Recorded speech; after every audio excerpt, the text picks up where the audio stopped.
This last part of this module, in presenting a speech, we are looking at your delivery from what we call visual, which is really just my body, and also my voice. So we'll call it paralanguage, but it's how you package something. I'm sure you've heard someone say it's not what you say, but how you say it. We've talked a little bit about that, but this is all about you packaging your message. So let's look at the visual aspects. And again, we're looking at body language, and it's important to know that sometimes you'll deliver in person and sometimes you'll deliver online, and that really matters. So your appearance, if you are online, you can have pajama bottoms all day, but your top needs to look professional and appropriate. Now, if you're a person, obviously that's different, but you want to think through, is what I'm wearing sending a message that's louder or would interfere with what I'm saying? So if I didn't brush my hair, or I didn't think through what I'm going to wear, or I'm sweaty, am I creating noise that is hurting my message? So we have to think about that. Movement.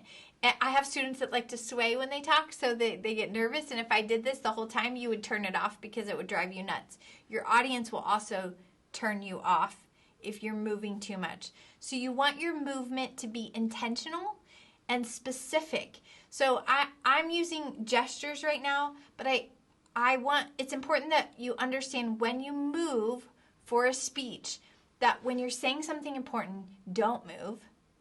And then if you transition, it's okay to have a little bit of movement. In advanced public speaking classes, we learned the walk, stop, talk method. So I would say, isn't this exciting? All right, let's jump in. So I'm not talking while I'm walking because, again, that can be distracting. All right, my posture, I don't want to be hunched over. I don't want to be tapping on a podium. If I am recording online, I don't want to be laying on my bed. I don't want to be sitting on the floor. I don't want to be twisting in an office chair. I don't want to be moving or doing anything that would say I'm not taking this seriously. So I want to practice. I want my shoulders to be back. I want people to hear what I have to say.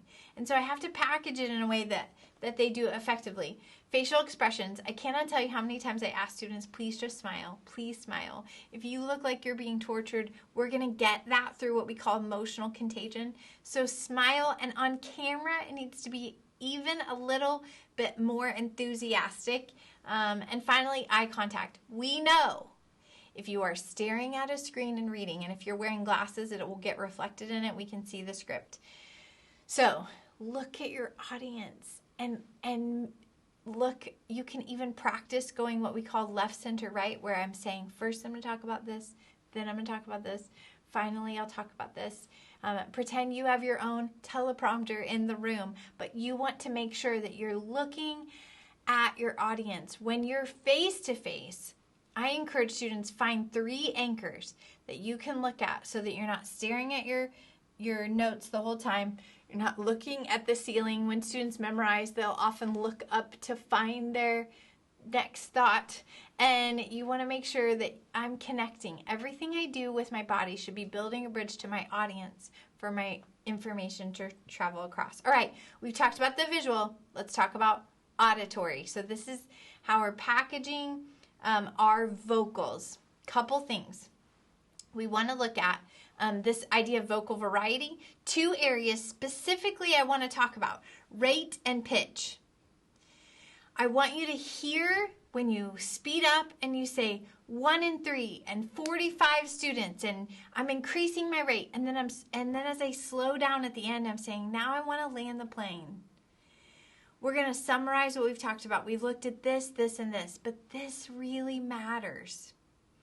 I want my pitch to be careful. I'll tell you a quick story, but when I started out in college, I wanted to go into media. I thought I wanted to be a broadcaster, a nightly news anchor, which is why I enjoy being in a production studio. I did my first radio class where we had to pretend we were a DJ and we're pitching songs, and my radio professor was pretty abrupt and pretty rough, and he thought if we experience rejection early, it'll prepare us for our job. And he said, you're never going to make it because you sound like a little girl.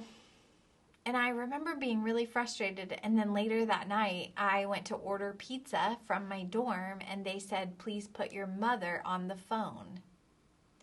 Now, I learned that when I have a high-pitched voice, I sound like I don't know what I'm talking about. And when I have a lower voice, I sound confident and assured. The pitch of your voice does matter. And you can train your voice to finish where your pitch is a little bit lower. So at the end of a sentence, it should end lower. If you end high at a sentence, it sounds like you're asking a question or ask a question. So you want to work with it. But the most important thing is to mix it up a little bit. All right. Finally, breathe, breathe, breathe.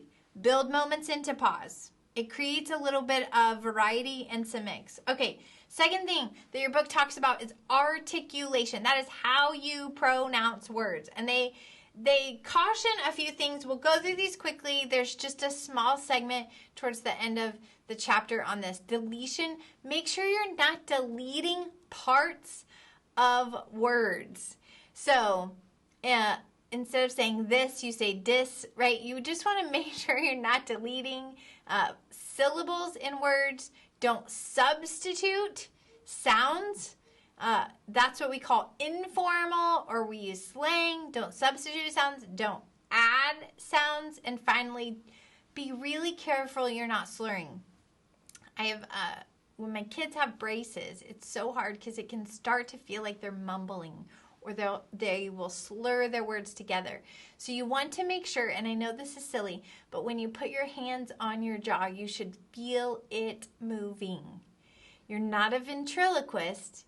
You're trying to get words out, and you need to make sure. It may mean slowing down.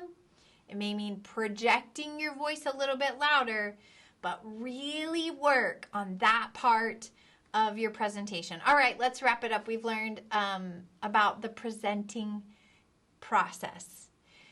So it's so important that you understand anxiety is normal. And if you don't feel a little bit nervous, you're probably not doing something right. Don't let it debilitate you. Let it fuel you, and then utilize visual aids to help you. But know that you have been, and you will always be, the message. So I want to encourage you when you're presenting to use your body and your voice to make sure that it builds a healthy, strong bridge for the information that you have to travel.